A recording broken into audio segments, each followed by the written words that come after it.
안녕하세요. 호인의 김수정입니다.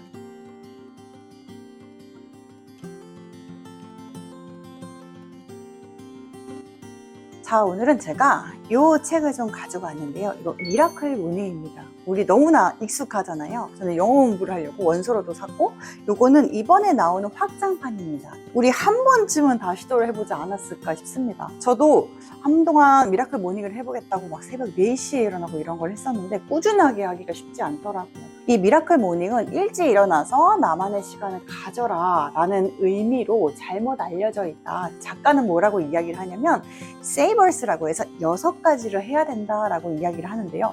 거기서 첫 번째가 일단 일어나서 짧게라도 명상을 해라 라는 겁니다. 자, 명상을 한다는 건 나의 호흡에 집중을 하게 되고 뇌를 잠깐 쉬게 하는 역할을 한다고 합니다. 자, 두 번째로는 그 다음에는 확언이라고 하는데요. 우리 시크릿도 그렇고 우리 전뇌사고도 그렇고 이런 책에서 굉장히 많이 확언이라든가 시각화에 대해서 이야기를 하거든요. 오늘 하루 내가 어떤 하루를 보낼 건지 이 긍정으로 뇌를 세팅하는 거예요.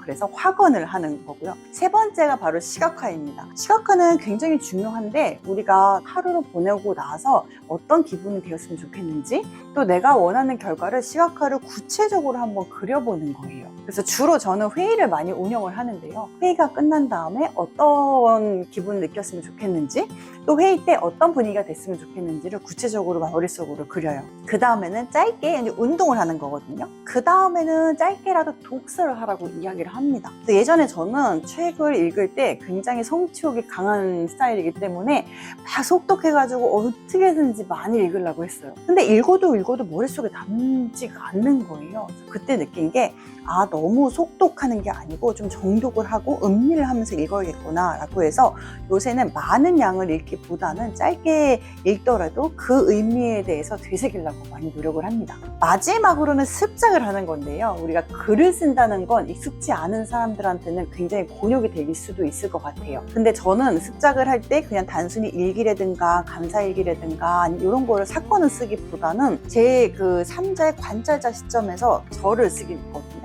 저를 그녀로 표현하는 거예요. 그녀는 이런 일이 있었고 이렇게 이겨냈다. 아니면 그녀는 이런 거에서 이런 기분을 느꼈다. 이렇게 이 6가지를 하라고 하는데 아침에 사실은 우리가 일어나서 이거 하기가 쉽지가 않아요. 저는 새벽에 항상 회의를 하기 때문에 6시에 나가야 되거든요.